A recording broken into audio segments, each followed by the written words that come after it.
Okay, so I'm live on your handle, which is a bit of a different thing, and it's even actually a first for me as well. So I'm not used to it. Yeah. So I'm live on the Atafo official handle, and I know you're going to tell us very soon about what that Atafo official is about. Yeah. But just to introduce myself and to introduce the Atafo brand, I know you don't need any introduction. For those who don't know me, because I'm a visitor on this handle. My name is Tokwe Williams, and I'm a fashion designer, and I also run a yes. But enough about me. This is not about me. This is about you, the man of the moment. So tell us about yourself, even though you know who you are, but just indulge us. Yeah, I think a lot of people will be a bit confused on what's going on because it's like Atafo inviting Mai Atafo. I know, so, right? So let me help people understand that a little bit. So it's just for a little bit of clarity. So Mai Atafo is the fashion label, and Atafo is a fashion label, while Mai Atafo is a fashion designer. So invariably, even though I'm the founder of Atafo, I work for Atafo as Mai Atafo. So what you're seeing right now is something that Atafo is doing. So Atafo thought it'd be great to get somebody to moderate a session, and we thought, who better than Tokwe Williams Adeomi, who we both share, personal stuff together in terms of when she was trying to start fashion and trying to. I remember that conversation at Double Four in Ikoyi. Yeah, we shot it before she went up to South Africa. Yeah, before she went to South Africa. I know. They think I'm 28, please. So that's a long time ago. Then even me coming to see you in Joburg, Yeah. You're still in KPMG then when we had that meeting at Double Four. It was a long time ago. Yeah.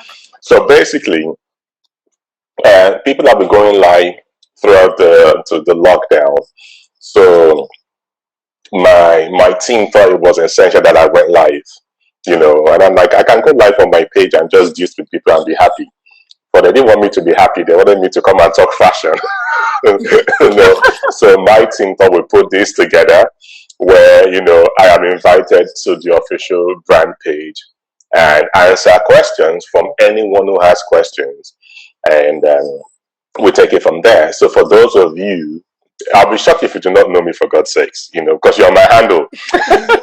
But my name is Mai Atafo, and I'm a bespoke tailor and fashion designer, like I like to call myself, because when I say, people change it and say bespoke fashion tailor, is bespoke tailor 1, then fashion designer 2. They're 2 different things, and I am both of those things. And I'm here live on the Atafo handle to answer anyone and everyone's question, and we can even start the question answer session with the ones we already have on Instagram and the other questions that you've got together. So please shoot. I'm a guest. Yes, exactly. But first things first, we need to understand this whole change to Atafo official and when it started. Did it happen during this lockdown, or had it been, because the truth is we're in a lockdown, and we all know we're in a lockdown. And I think a lot of people are a bit stunted or a bit stuck on what to do. So I want to know, when you started this whole change from Mai Atafo to Atafo, was this something you did during this lockdown? So that people know that, look, because we are not working does not mean we cannot continue to work on our business. So please just give us a brief background of what happened. So the change from Mai Atafo to Atafo happened in October, actually. It happened during the Lagos Fashion Week. That was when we actually announced it. Okay. And the whole idea was changing the brand name from Mai Atafo to Atafo. And that was for several reasons. Number one reason is the fact that I want people to know the fashion label as the fashion label Atafo, and do not misconstrue that for the individual Mai Atafo. So it was about time that I made that clarification. So we changed the brand name to Atafo. And that's number one. Number two, it's also the fact that when you look at fashion as a trajectory these days, we're getting some money in, we're getting some people to invest in us. And whilst I invest in, so it's not solely owned and solely controlled. And not all decisions will be made by the individual, rather than a group of people, which is what the case is. And even going on from that, I want people in a few years to just think that when you want a great suit, an amazing wedding dress, or nice male kaftan, you go to Atafo. You don't come to me, Mai Atafo. And I tell a lot of my friends, if you want absolutely amazing service, don't call me and tell me to make the clothes. Call the office, because you get better service from the office. Because if I'm doing something, I would never pick the call. So it's important that you call the office, because someone always speaks it from the office, and that is Atafo service. So my Atafo will be crap at giving service, but Atafo will be better at giving that fashion service. And above all that is the fact that I, as an individual, I have a few things that I do apart from fashion. Okay, and it may just be love of the fact that I did marketing for years, so I'm a core marketing expert. I've been working in British American Tobacco and Diageo for close to 9 years before I started fashion. Even as I speak to you right now, I'm actually heading a marketing department for a financial institution. I can't call their name yet until they announce me, but I head marketing. Yeah, so it's and in terms of me and my love, those are the kind of things I like to do. So I don't want to keep my head in one space. And if for any reason I feel like marketing is calling me more and I want to do more marketing, I can go off and do more marketing, but I still give you what Atafo stands for, and you still get all that good stuff from Atafo. So just to make people, and I mean, at the end of the day, look at most brands in the world. Giorgio Armani now is Armani. Christian Dior is Dior. Gianni Versace became Versace a long time ago. So everybody is going by one name. So let me join the movement of the great ones, and let's join the Gucci's and the Armanis and the core of this world. Just one name is good to cause the storm. Bauman. We're there. We're getting there. So that's the reason for the whole change. So people can understand that there's an individual and there is a business, and the business is Atafo and the individual is just me. Okay, awesome.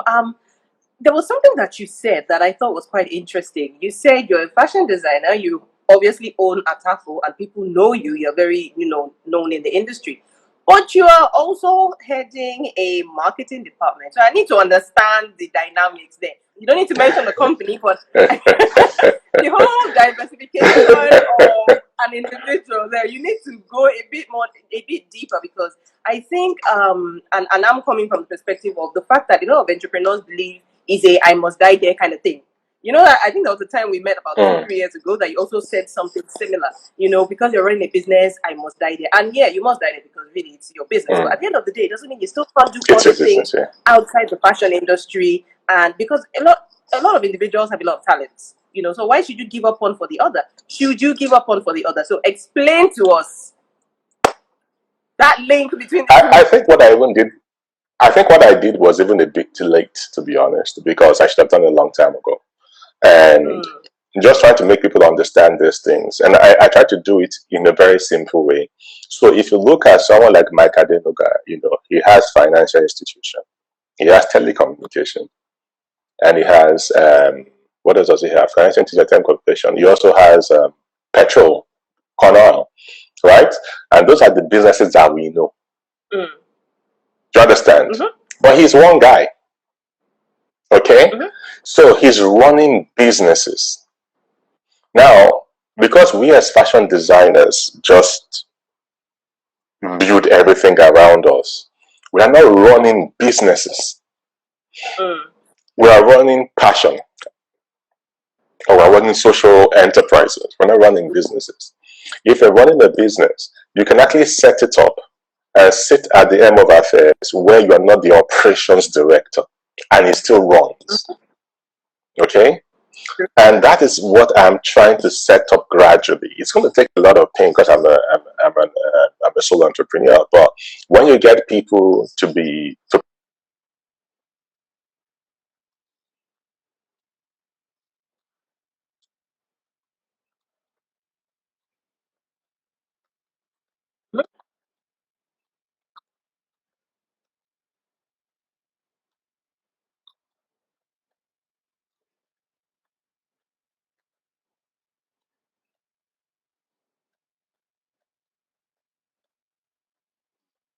with me, and I'm doing this and this and this.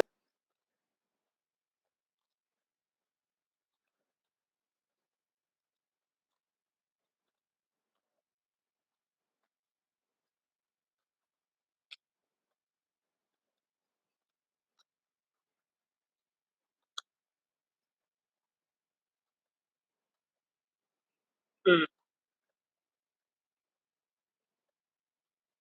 Mm.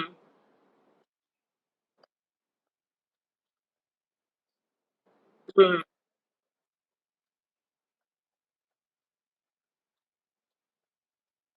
At the end of the day, because there's so many things I'm learning all of a sudden. I'm like, wow, okay, you can do this now. I can imagine. I'm still trying to, at the end of the day, I have two movie scripts. I would like my movies shot as a movie. And I would like that if that's possible. And I want to do that, So there are more things I want to do. And I want to do everything. Can you hear me? Can you hear me, Ohimai? Loud and clear. But people are saying they can't hear you. Yes. So I'm wondering what's going on. Can you guys hear me? Oh, they can't hear me. Okay, they can't hear you, but can you hear me? I can hear you. Okay, so I think so they can't hear me. So they can hear me, but they can't hear you. So I don't know. They can only hear Tokwe. Oh, okay. So you know what we'll do? Do I log out then log back in? Let's see if that works. I don't know. Can you still hear me? Can you hear now? Can you hear me? If you still can't hear, let us know. I can hear you. So can you guys hear me? My sound is muted. My sound's not muted. Okay, say sound is back. Sound is back. Can you hear me? Okay, it's better now. It's better now. Okay. Okay, awesome. Sorry to have cut you short. It's normal now. I can hear man talk, man. Okay, great. Okay, yes, everyone can hear now. Okay, great. Awesome. No, it's normal now. Okay, we can hear now. Great. So I can tell you why it is, for me, it's like working in the financial institution. I have this amazing guy that I work for. I think he is literally a genius. And he's the biggest risk taker that I know. It's unbelievable. So he tells you things, and I'm taking notes, and I'm doing things that I feel like is his style and not my style, but we're getting results. So it's amazing. Telling me things. I would rather go with 80% and now, rather than go to 100% in 2 weeks' time. And that's almost different from the way that I think. Then you want to do something like, what if this happens? What if that happens? I'm not sure it's the right time. We may be we're doubling our effort. It goes, do it first. And let's see. You know what I mean? So those little things, people that still saying network is bad, which is quite interesting. Okay, whose network is bad? I think it would be good to know whose. You said network is bad. Whose network is bad, so that we can actually understand what we need to work on.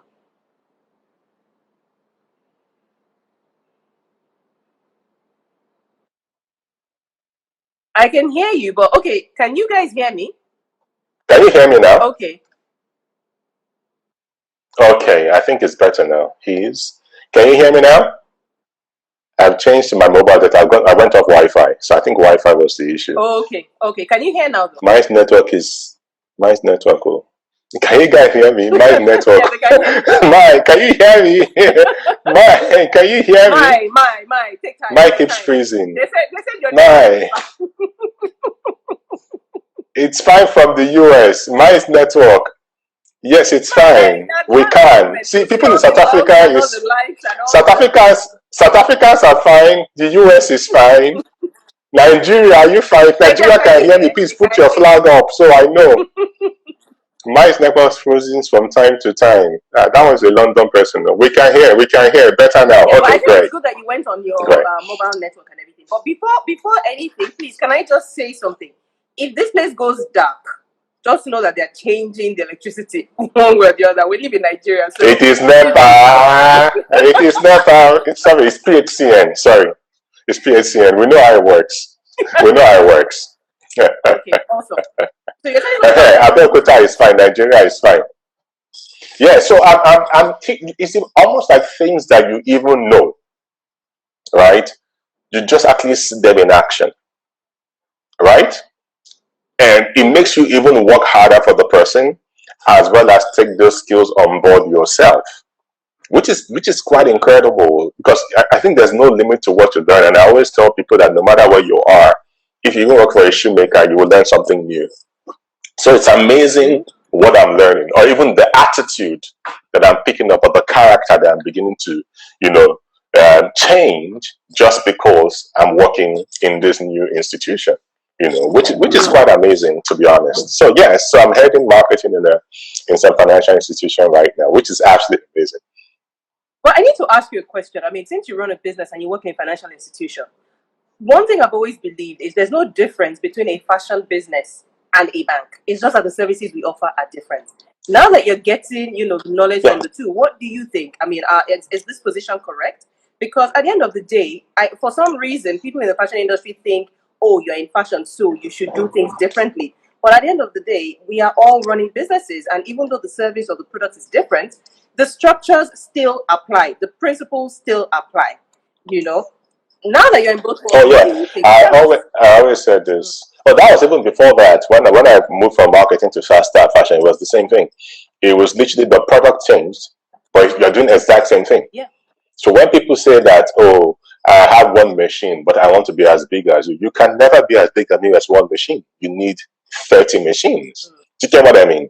So it's pretty much standard. And the interesting thing is that we are all the same regardless of the industry we are in.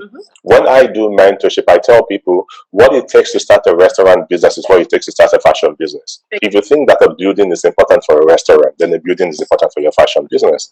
If you want to do it differently and sell food online and people order bulk and you send to them, that's the same thing you do when you do retail, when the one is in a shop and is readily available online and you sell to them. Yeah. There is no difference. Okay, so that one I always knew even before I started working in this. What working in the financial institution helped me do is that it's helped me actually see execution of products in a different way and how you can diversify. So one thing that I learned now is that my business is bespoke. We're trying to go into the Reddit way for the longest time. I keep talking about it, but I realized that if I did get somebody in as a partner and said, you are my partner and you are running retail, I have no business with what you're doing there. We know that if I'm going to invest 10 million into that business, we want so and so at the end of the year, we agree to it, you make it happen. So if you come back and say, we need black trousers, the production team will make the black trousers and give to you. So what you're going to be doing invariably, you're going to be buying off the production team and selling in your retail space. Everything is still under one roof. Then you will feel more, you'll feel driven to deliver on it. Do you get what I mean? So it's quite interesting that those things make you think differently. Online is a different sale channel than brick and mortar retail space. So when you look at business like people like Fashion Nova, they have changed literally the landscape of market fashion in the States or even in the world, as the case may be. They don't have a shop. Yeah. And Fashion Nova is working on that's a way of working. That's how you go digital. Do you understand? With fashion at the end of the day. And you link that thing to social media, which is an extension of digital, and people are wearing the clothes and pinning on, and you're going to Fashion Nova to buy the clothes. It is fast fashion. The turnaround is ridiculous. You know what quality you are getting. You know what you are getting. If you want to live with the quality for the price, you go for it. And you stick to it. So fashion is not always everybody wants to make suits and everybody wants to make kaftan. Everybody has to do bespoke. Do you understand? There are many ways. So even me, I'm trying to reorientate myself because I've seen that things are kind of different. And I learned that every time I talk to my very good friend David Wej, and he tells me, well, you never do retail. You dey waste time. You dey waste time. The way he says it's like, man, you're just losing money. He says it with that thing on his face. I'm like, God. At the right time, he started and he knew what he wanted to do. So I mean, I learned a lot from him. Like the guy is just amazing. And See, that different kind of people. People wake up saying, "I want to be a designer," and we live with that false life of being designers and thinking of collections and aesthetic and the photo shoot and the runway show, then the lookbook, then the campaign. Then you've done all those things, and you've forgotten that you really have to sell. Yeah. That I think that was one of the things that actually, Then you sell 50 and you are happy, but somebody just sold 100. But you are the designer. You're the one with the aesthetic. You're the one with the finesse. You're the one that are copying their style and you're going on social media crying. But someone else is making money. Yeah. I'm trying to get my head around the whole thing of, trying to be more business driven in what I do. Even though I know I've been doing that, but it's even now in the execution of the tiny little bits. And it's going to be quite interesting as things go on. Awesome. Okay, so we have lots of questions. Can you imagine the way this Instagram live flies is unbelievable. Like, we're already like what? Papa, I hope your husband will give you time. I have a funny feeling that we will finish this session and start again because that 1 hour is going to fly. Hang on. Yes. Let me just start taking the questions on the handle because there are a lot of questions, even on your handle and on my handle as well. So I'll start with the questions on the handle. I know. Now the thing is, for those watching, I won't tackle the questions that you're typing right now. If you have any question, please just go and post it in the comments because I'm only going to be taking questions on the comments. In the comments, just to make this a bit more structured. So just give me 2 seconds. Let me go to sorry, I'm using my second phone, so just to try and okay, great. I was wondering how you were doing it. Okay, so there are lots of comments. Unfortunately, sorry if it's not a first come first serve. I'm just taking the comments as I see them. So the first question I have, wow, this is a series of questions. It says, before they know you, I have a series of, let me just read it as it is, not to try and understand. So it says, yes, I have a series of questions. Yeah. Number one, before they know you, before you garner your reputation, how were you able to place yourself in front of high net worth income clients? So that's his question.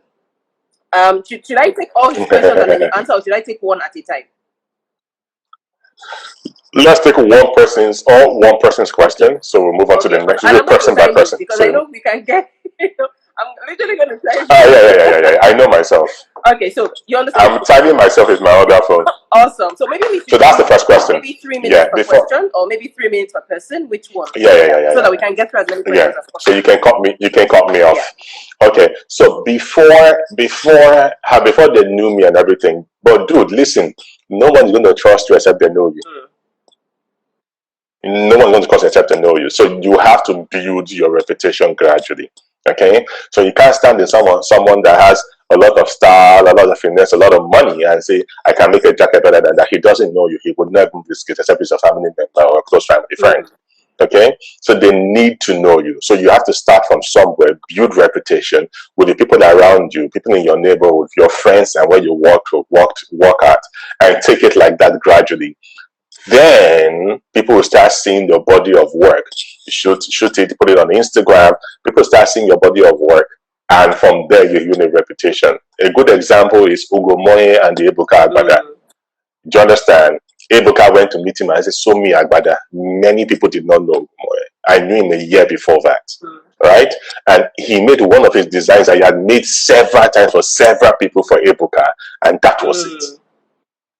Blew from that point on. It's ridiculous. Do you get what I mean? So I think that's what it is. You have to keep doing what the boy had done fashion show, he had showcased, he had done for lookbook, he has done everything. Go to his page and take his time lap and you can see how everything worked out. So that's what I'm going to say. So you cannot convince somebody that doesn't know you, have seen your body of work to trust you. It's not a thing of mouth, it's a thing of action. I have to see your product. But that's how it works though. Because people do the whole new marketing rate, there's the old school marketing and the new school marketing. And the new school marketing is about, building trust, building a rapport. But I'm more interested in the fact that, did you build your clientele before you started your business? Like, I'm not talking about sewing. Obviously, most people say before you actually start anything, you need to work with your networks, starting with your phone. You get. So would you say that maybe the fact that you were working before you started sewing for the people that you knew, or did you just try to look for a new market when you became a fashion designer? Well, mine was quite very organic and was different from even the people that I knew because it wasn't strategic marketing. So mine started really from the fact it was my friend and his wedding, and I made the West Coast shirts and ties. Oh, was that the Ashoke one? Then I did that for Ashoke once a long time ago. Yes, that's how I started. Okay. It was actually okay, waistcoat, shirt, and tie. And I did it for 5 weddings. And someone said, well, I want to do it for my wedding. How much do you charge? And I was doing it for my friends for free. It was my contribution to their wedding. Okay? So people now, that came. Then just literally after that was Celebrity Takes Two, was at the reality dance show. And I was made clothes for a celebrity while someone was making, Ugoma Adegoke was making clothes for the instructor. So she had to work with a male designer. And the male celebrity happened to be Pasuma. And I started making clothes for Pasuma for the TV show, which is more costuming than anything else. But interestingly, every day I went with clothes to Pasuma. People saw the clothes. Oh, I like this thing. Oh, can you make me a pair of trousers? Oh, sure, I can make it. I take that order. The next week when I come for the show, I'm delivering that trouser. Okay. And I'm going with another order. So that just literally grew organically. From there, I made things for Omori Akinifesi for the same show. From that point, she hosted the Future Award just a few months after then, and she was saying, I'm wearing my, and it just grew from there. So it was quite organic. So the question I think I should ask is, how do you know celebrities? I'm sure that's a question on a lot of people's lips. How do you get to the position whereby you know celebrities? I think. So, like I just said, the first celebrity that I made something for was Pasuma. How did you know Pasuma now? And that was by chance. I didn't know him. It was a dance show, Celebrity Takes Two. Like I said, Celebrity Takes Two was a reality TV show that was a dance show. There was a dance instructor and a celebrity. How did you know about okay, so a designer got the job to make an outfit for the instructor. Okay, but because they wore and co. Pretty much. The designer is Zebra Living. Okay, I think she stopped doing fashion now. Now, because they wore and co, she had to work with a male designer that she trusted and they could work together. So she said, okay, Mai, come and work with me. Okay, I get you now. And I said, okay. When I said, okay, the celebrity happened to be Pasuma. Do you understand? And boom. And I tell people, these things happen organically. I made something for Kemi Adetiba when she hosted the Headies. Banky was co-hosting with her. I was the one backstage changing her for every single look, ensuring she was okay. Do you want to drink something while we're changing? Blah, blah, blah, blah, blah, blah, blah. And Banky kept seeing the service I was giving this girl and going like, man, where's my own designer? The next time I saw Banky was backstage on another show. He had one pants, the waist was too big. I got my thread and needle, fixed those pants for him backstage, sorted it out for him. He went to perform. He's like, man, guy, we need to work together now. I'm like, man, dude, anytime. Do you understand? But I still didn't approach him, right? Then later on, he was shooting his Lagos party video, right? Lagos party video, a stylist came to pick clothes from me after they had screwed up. The first stylist had messed up. So I was last minute. I gave them pieces to wear for Lagos party, right? So that jacket Banky was wearing for Lagos party, the white one with the black crest, and that was me way back then. I gave him those pieces, and after then, he said, dude, let's have a meeting. He walked into my office in Furthermore. We had a meeting, and I've been dressing Banky W since that day till today. Yeah, and if you can tell about the wedding. So it's not because he was my friend. He became my friend from me working with him. So, and that's how you build the connection. Let them respect you for your craft. And once they respect you for your craft, they will respect you as a human being. And if you guys happen to be friends, you'll be friends. And that's the story. I can tell you stories for all the celebrities I've made things for. That was how it started. Ramsey Noah magazine, Wow magazine. He wore my pieces. He was like, who is this guy? I love these things. I love these things. This is who he is. Guy, how are you doing? Let's have a meeting. We spoke, make a few things for me. Boom. Ramsey Noah, he doesn't wear my things as much anymore, but he's still my very good friend. So friendship even supersedes the business at the end of the day. You know, so it wasn't like I woke up one day and they all became my friends. Again, working in Diageo did help because I worked with a lot of musicians and actors while I was working there and stuff. So I created a good relationship with them. So for those of you that work with people and start telling people you give them 10K and say, hey, my own cut is 5K. When you need them tomorrow, they won't even listen to you. Because I never did that to any musician that I worked with. I gave them their money 100%, never asked for a kickback. So when I left Guinness and I wanted to work with them, they were happy to work with me because I was a stand-up guy. So when I did my shows, most of them still performed for me for absolutely nothing. For a relationship that started almost 15 years ago. I think Do you understand? Some of them over 10 years ago. I think the beauty is, number one, there were two things you said, and I want to pick on that. The reason you started was because you did a collaboration with another designer, the person who called you and everything. And I think we need to get this. Okay, she's part of my success story. I'll never forget her. I think we need to get beyond this whole competition. Yeah, we might all be, chasing the same person or chasing the same money. But I've always believed in collaboration. Like, look, why do I have to do it if there's somebody else that can do something equally good or even better? But I think we come from this whole, we are looking for money, we are too desperate for money, everybody is like, I've never been that kind of person. So I also think that it's almost like a generational thing. I think the people before us did it. When it got to us, we kind of like changed it. People underneath us are now becoming too competitive, which I think is wrong. Because at my level, myself and someone like April Bakumbi and Toji Foye, we are besties. Do you understand? Sometimes a bride will go to Kumbi, then come to me. And I will figure it out. And I ask Kumbi, how much did you charge her? And I charge the girl 200k more. So she goes back to Kumbi. Do you get what I mean? And we are friends. Because at the end of the day, do you understand? If I'm skinned and I need a quick 200k, Kumbi, how far? And she will give it to me. Likewise, that. Same thing to Toji for you. We talk about business strategies. How is it going on your side? How is it going? We do that. Do you understand? And Jason Porsche is also a suit maker and stuff. Someone sent me his design and said he wants me to make it. I said, dude, I can make this thing. First of all, it will cost you way more than the person that originally made this thing. Do you understand? So I advise you go to him because it will be cheaper for you and he will do what you are sending with the photo for. And I called Jason Porsche. I'm like, oh, Jason, how far now? Look at what happened, this and that and that and that. What number should I give the guy? And I gave him, gave me the number. I gave the guy. The guy actually made the stuff with him. And he came back to thank me. Do you understand? So there are things like that happen. There's another boy, they sent me his design. I think it's called Fireworld or something. I said, no, you have to go and meet the person. But they wanted my brand name. Not necessarily design. So they felt like I'll just make the design for them and it'll be, oh, Mai Atafo did this. I'm like, no, there are things that are clearly other people's things and I'll give to them. So, and I totally agree with you. The idea of collaboration is amazing.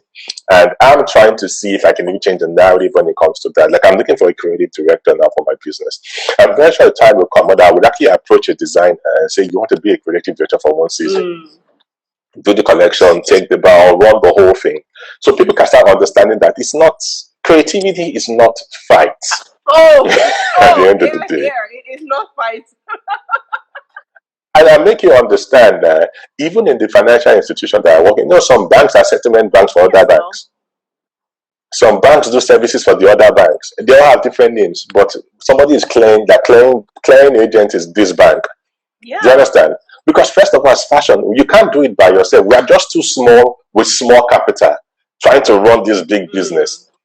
You can't do it by yourself. It's almost literally impossible. But you see, you have to wake up and work with people that are open-minded and are transparent. Brides come to me. Second wedding dresses, I don't like making second wedding dresses, right? Because they are not white, they are not high and stuff. And I know what second wedding dresses look like in Nigeria. They are tight-fitting, they are mermaid, and they are shiny. I tell you, let me see what you want to make. When they show me, I look at it. Go and meet Tope Fanara. She's the one that makes this one. They're like, I said, no, go and meet Tope. This is Tope. You know what? Because I will make that thing, and people will see that go, oh, that looks like Tope Fanara. That's not good. So I might as well send you to go and meet Tope for Tope to make it for you. So these things, and once you have a good rapport at the end of the day, you all work together. There was a bride that met me, ended up going to Kumbi to make the same dress that she wanted to make with me.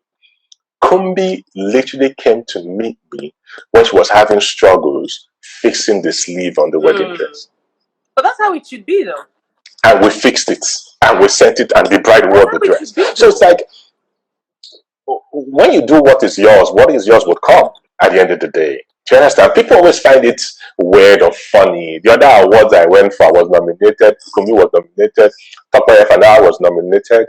And Tokwe won. And I went up to pick the award. And I could see the people looking at me like, huh? And I said, Tokwe is not here.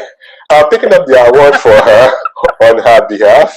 And I gave it to her. And that was the second edition of the award. The first edition I was nominated. Kumbi won. And they picked it up for her. Second one, Tokwe won. And I picked it up for her. See, at the end of the day, we all would shine as long as we put in the work and work hard at it.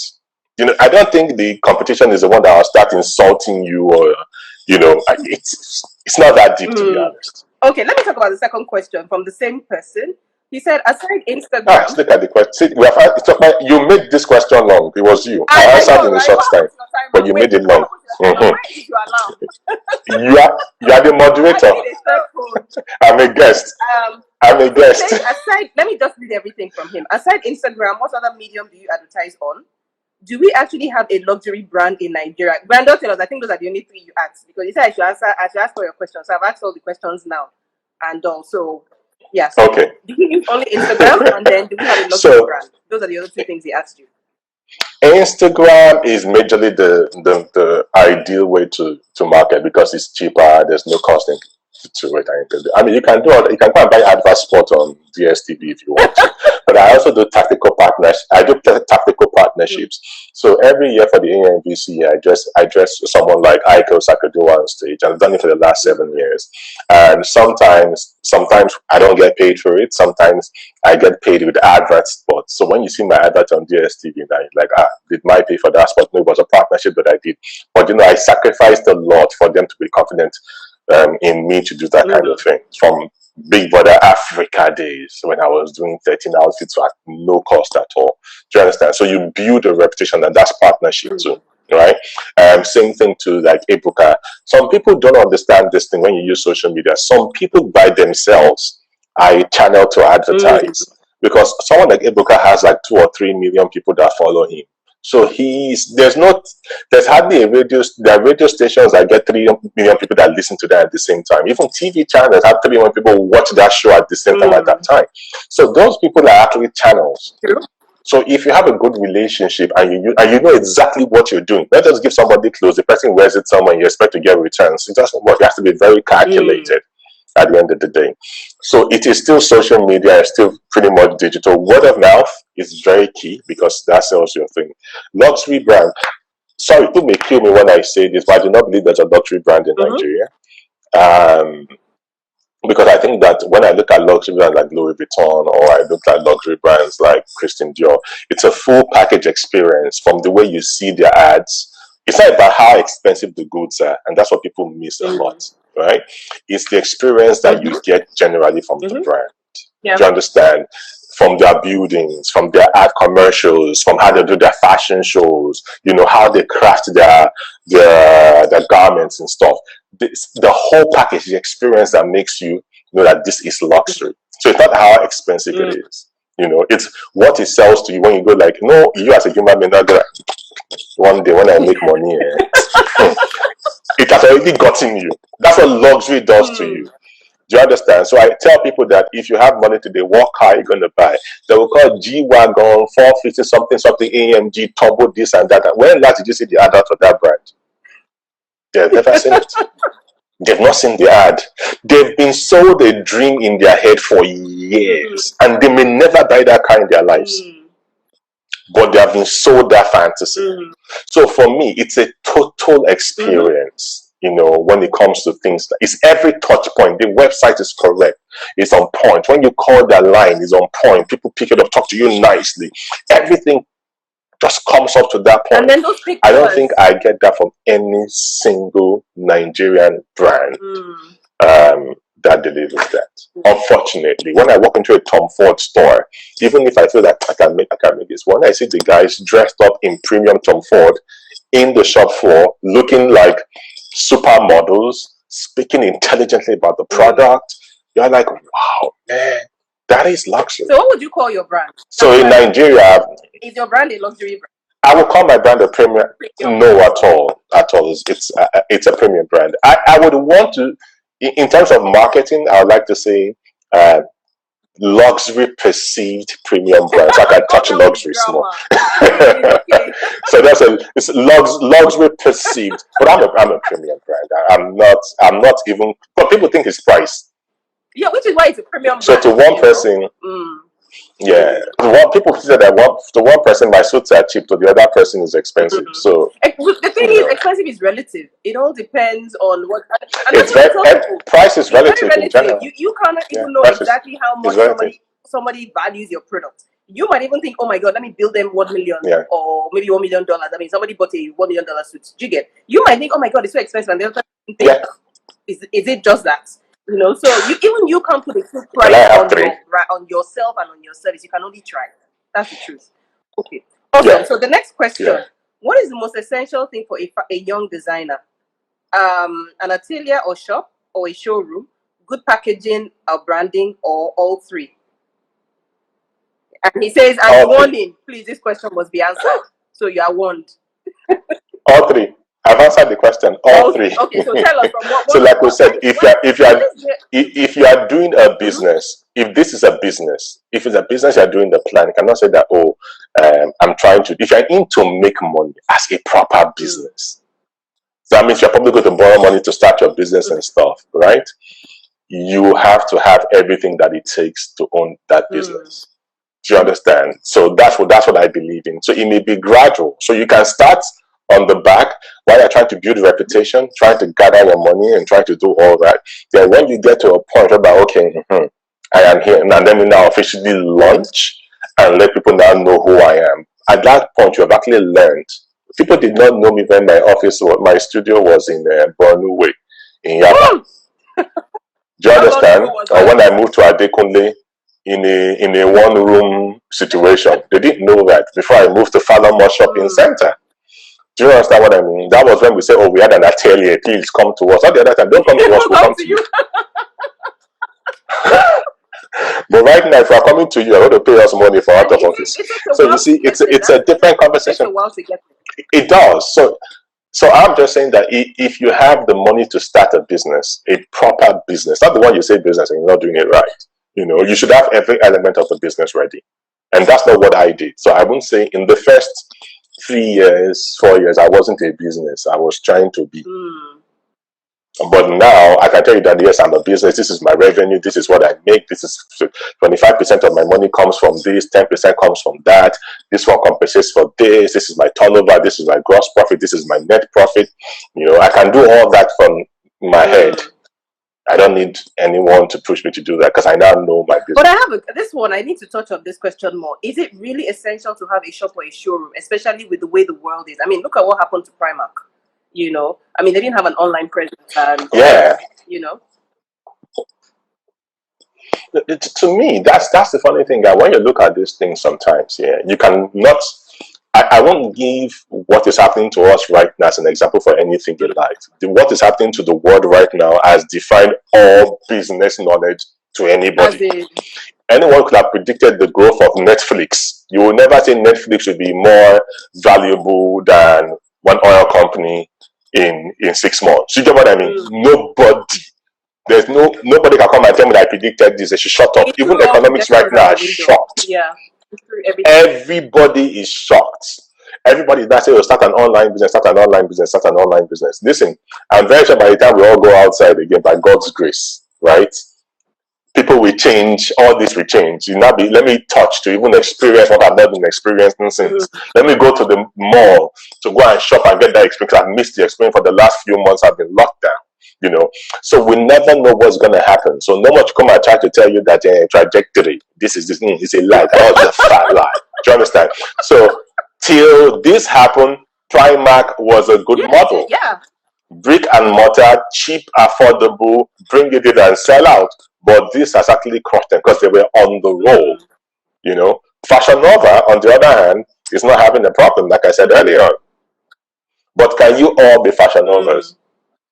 The way we cannot all be. So for me, it's key. What do you want to do first of all, and how do you want to push your product? You can't be doing bespoke that requires fitting, and you say you want to run online.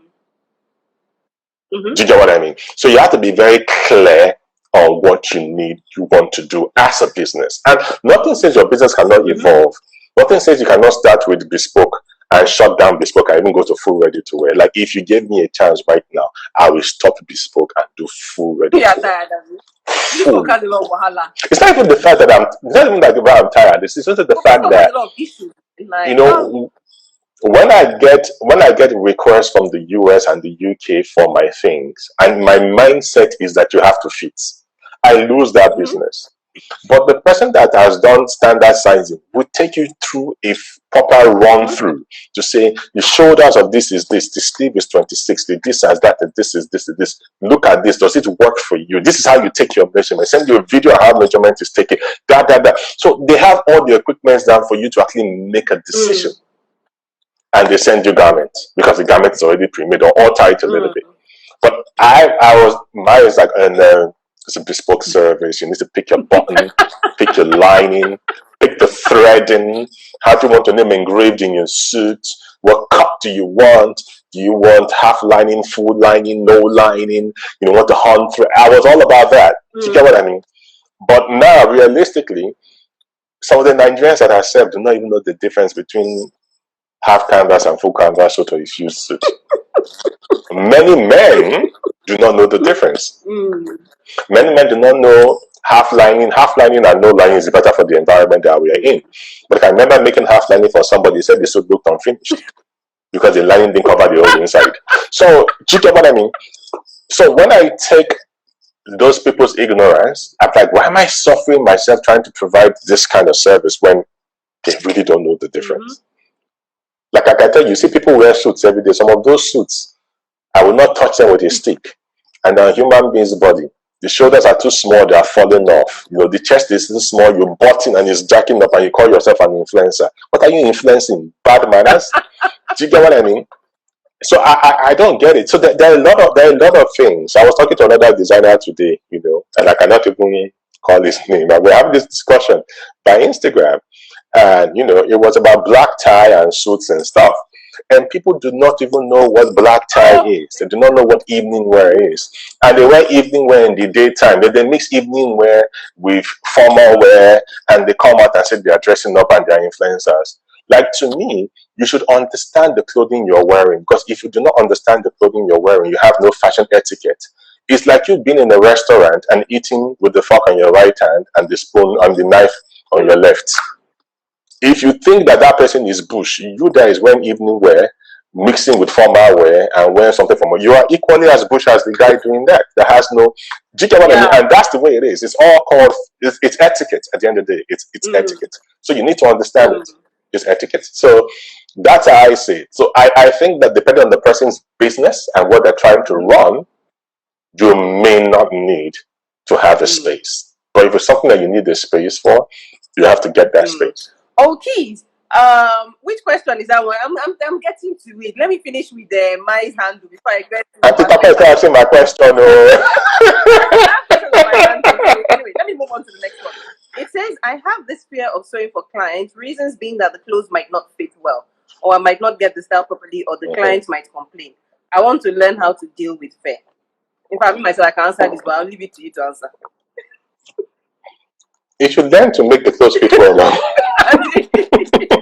No, but how do you conquer fear? The truth is, yeah. So I guess that's what the question is. I think to conquer fear is to use yourself to practice. You see, before I started making suits for people, I made suits for myself. I was making suits in Lagos Island. Do you understand? And I would look at measurements and I'll give them the measurement. Sometimes I'll get 3 different people to measure and understand, why is it my shoulder 19 here, you is 19 and a half, you is 20. Why? Do you get what I mean? Then I'll make the suits with 2 or 3 of them, as they have said. Then I also compare the measurements when the thing is done. And once it is done, I start getting a good understanding of why this fits me well and that fits me. And the truth about it is that if you do not have knowledge about fit and cut and garment construction, how would you even know what is wrong? Yeah. Only on the same suit that we wear, that looks like it is just a suit. You have regular shoulder pad, you have thin shoulder pad, you have no shoulder pad. Even on the rolling, You have the structured volume, you have the no volume, and the natural shoulders. And all those things are different. You have the Napolitan shoulders that has the pleat and the gathers there. People think that you didn't sew it well, that's why there's gathering on the crown of your sleeve. So you have all those things, and all those things contribute to a different cut and fit for your suit. Now, if you that are talking to the tailor does not know that, you do not know exactly where your waistline is and how your lapel should cut to that point, or you're even making a kaftan and the neck is 17, you don't know how to split 17 between the front and the back of the neck. How would you know what is correct or what is wrong? So people take this thing for granted because you have one tailor that is a superstar, he sews for you and he's great. Then tomorrow he wants to leave you, then you are dead. You start begging the guy. He will tell you to increase his money, you increase his money. Later you realize that you are broke. Why won't you be broke? You do not own the core of the business. That's the problem. So for me, the guy is scared about them saying it doesn't fit. If you have established the fact that this is how it should fit and you know how it fits, you won't be scared. I mean, you may be scared just a little bit, but trust me, if you understand bodies and how human structure are, you will get it right. And one other thing I say about, when you make clothes and everything is, most times when a customer comes and screams, designers really need to understand what the mistake is. If you don't know your game, when you understand how to make clothes, you begin to understand people's bodies better. You need to know who has a golden hump. You need to know, I didn't even know that sometimes that, it was later on that I realized that some people have longer shoulders than the other. One shoulder is longer than the other one. So you need to know your game. It's very, so that's the answer to your question. Know your game, practice, and hopefully eventually practice on yourself. You have to know your game. On your fear but you at the end of the day. Trust me, some people are hearing me talk, and some 10 years ago, some 9 years ago, they were insulting me.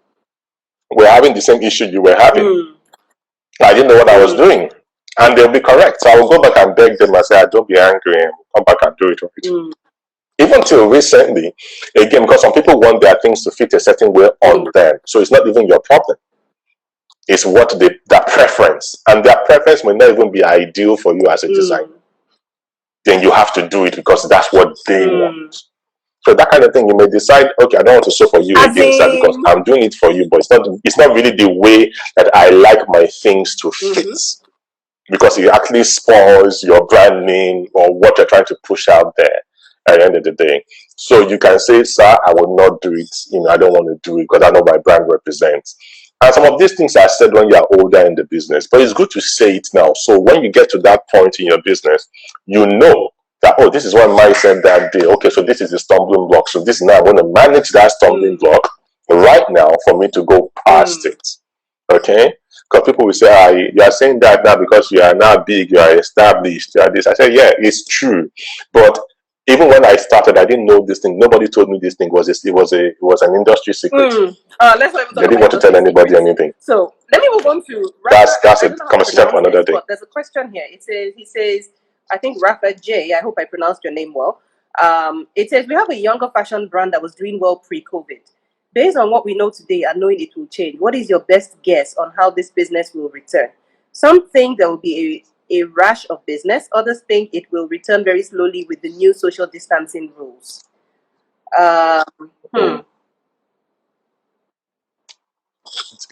I won't even lie to you. I think that nobody has the lockdown on what would happen. Exactly. On when we all come back. So let no one tell you that thing. But if I was to guess, I would tell you that it's only essential clothing for particular functions that will pick up again. Okay? So somebody that went to wear a new suit to work that last Monday of April will not be looking for the new suit anymore. He will just wear the old one he was wearing. But if someone still says, I want to get married with only 50 people, I will go to maintain social distancing, they will order their suit and they will order their dresses. So I think that Nigerians, we shop for functions. We hardly shop for, like how you shop in England. Go to Oxford Street and you see something that says 75% discount. Then you buy it, thinking you have saved money. No. you actually just spent 25% of whatever the money is. You didn't save 75%. You know. So when they say it's a discount, you didn't have that money. You are just spending the money.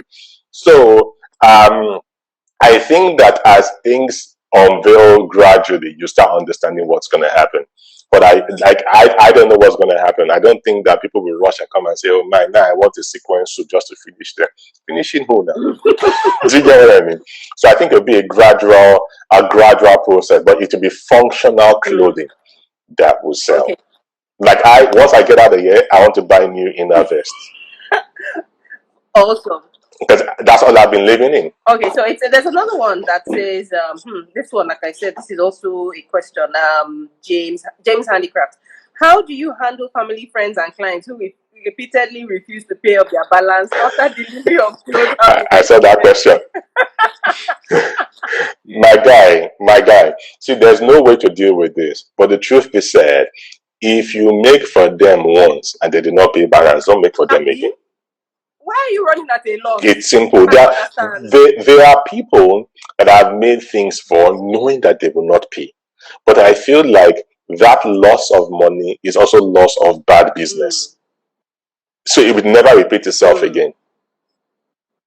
When they come a second time, tell them that it's not full payment, or you are running. Do you understand? And I tell people, I know it's very, very tricky because we do a lot of things for friends and family. But this is one thing that I tell you to do. Whenever I keep saying this, whenever you make things for friends and family, give them an invoice. Even if it's 100% discount, give them an invoice. That's if you give them an invoice, they actually know what the value of that thing is. No, because what happens is that you do it for them free. They go out. So, I like your outfit. Who made it? My sister made it. She's such a great designer. She has not told them how much it is. So that person comes to you, now tell them that it's 20K. 20K. No, I don't have that kind of money. So the funny thing is that if your sister knows it costs that money and you agree with her, she wears it like, it cost me 40,000 naira. My sister made it. Or when they ask her, how much is it? She'll put like, and she'll remember the price of the invoice and tell that price. But if you don't give her an invoice, she doesn't even know your value. She doesn't even know your price. Because that's how a friend of mine was helping me out. I said, I brought business for you. Big wedding, 20 groomsmen. This. So this is, I told them, I gave them price. So I told them 75K for the suit. I said, what?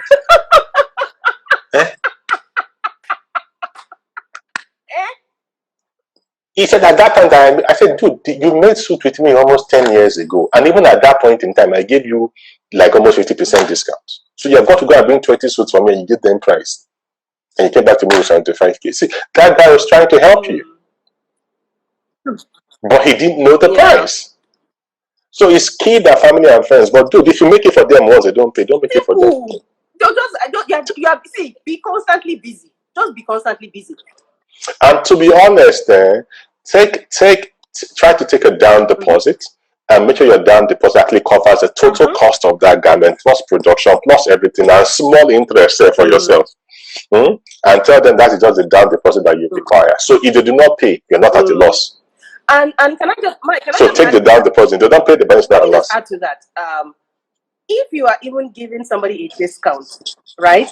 What I would say is give them the invoice for the full amount and then say discount 80%, and this is what they will pay. Like you said, they need to know what the value is, even if they are paying less. Even if the discount is 100%, give them invoice. Okay, so another question from Mai Atafo. I hope I pronounced it well.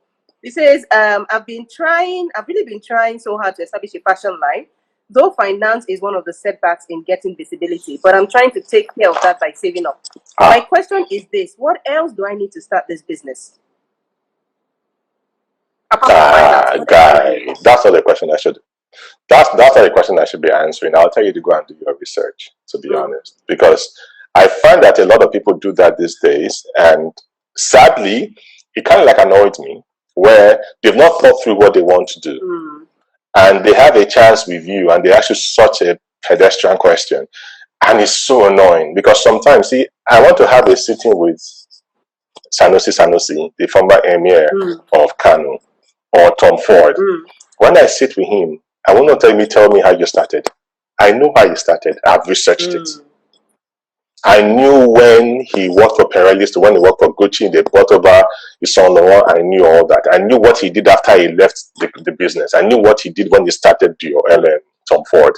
So when I meet him right now, the question I'll be asking is something totally different. So you can't tell me you want to start a business. Ask me what else you look for when you're starting a business. Guy, really.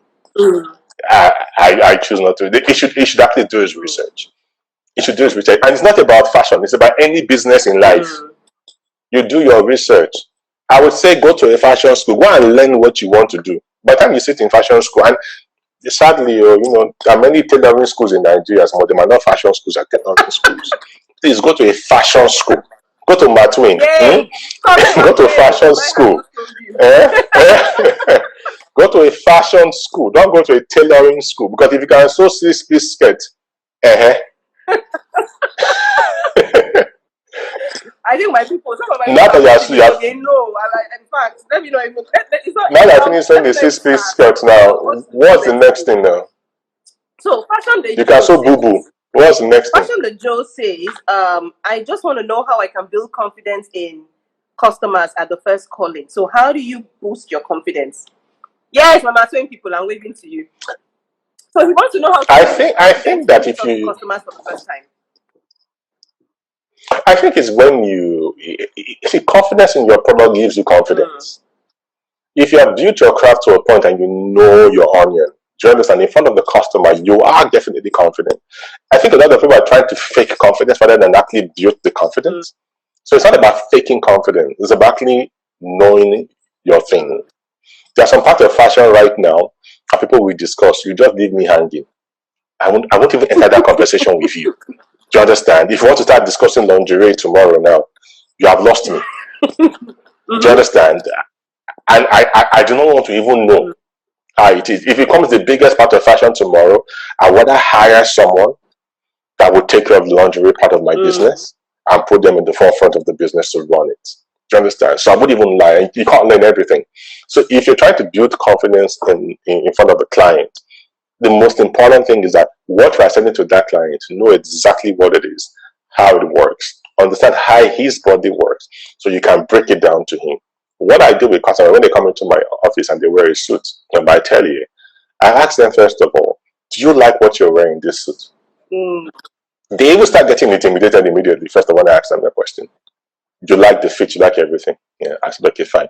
Sir, you know that if you brought your button point a bit lower, I will flatter you a little bit more, because right now you're buttoning above your belly. But if you button right on your belly, you don't see the whole belly. So it makes you look slimmer. Now you are a big guy and your lapel is a bit too slim. So it shows more body. But if I make your lapel wider, the lapel lines begin to cut you like this, and it looks like you're cutting your body. So that will be slimmer for you. Sir, your jacket is too low. It's too high. I want to drop it a little bit so it covers your buttocks. Now we increase your vent, so that way I don't even see the shame of your bum. By the time you tell people that, these are things that just make sense. I think one of the things he will say, okay. I think to add to what you said. Let me make this interview. No, to add to what you said, I keep telling what I tell people is, at the end of the day, people latch up. If people want to, patronize you, it's what you say. They latch onto your knowledge. A lot of designers that I come in contact with, thing is just about, let me just make clothes for you. No, you need to educate the customer so that they see the reason why they should pay you that premium over and above somebody else, because they know they will learn from you. You might even do consulting that might even be much more than, like when I produce for designers. By the time I finish talking, now I don't even do it. I'm like, look, if you want me to come and help you with your label, pay me for consulting. Because at the end of the day, you get them out of this whole, I just want to make clothes, so that they see it. And I think a lot of people don't understand that you need to have that knowledge. That is what builds your confidence. It's what you know. It's what you know. Okay. Let me move on to the entry level to fashion in Nigeria is 0. You can become a fashion designer tomorrow if you just woke up and breathe oxygen, and no one's going to accuse you. But you cannot even repair a car. You cannot be a mechanic. You need more. That man you are laughing at by the roadside that fixes car, he has more knowledge than you do in what you are doing. But you laugh at him because he can fix it, even though he looks like he didn't go to school. But you do not know anything about your own craft. So it's not about speaking English or talking about inspiration or watching fashion TV. Do you understand? It's about the real grime of the thing. Do you understand? The core of it. you know. Okay, so Robbie's So yeah, says, I'm a startup fashion brand in Sierra Leone trying to have brand visibility through online marketing, but I haven't had a breakthrough with it. What steps must I take to achieve this? Please, what do you say you can do more research? I didn't hear that again. Sorry, can you say? So, is that what? I'm a startup fashion brand in Sierra Leone trying to have brand visibility through online marketing, but I haven't had a breakthrough with it. What steps must I take to achieve this? That question is going to be hard to answer here in total. But the key thing that you need to first of all understand your market and understand Sierra Leone and their buying power and their buying patterns and what they buy.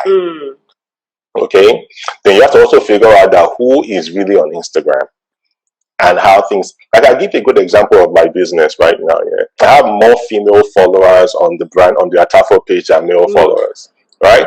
But I actually market wedding suits to the brides and hardly to the groom. Because when it comes to time to make the decision, it's actually the bride that literally, I swear, maybe a good 80% of the time is what the bride wants at the groom. Oh, somebody has just warned us. So it's an hour, so we need to save the video. So let me stop and then come back again. Please save the video. So we have to cut off, save the video, then come back so we can continue. Okay, awesome. This. Let me do that now.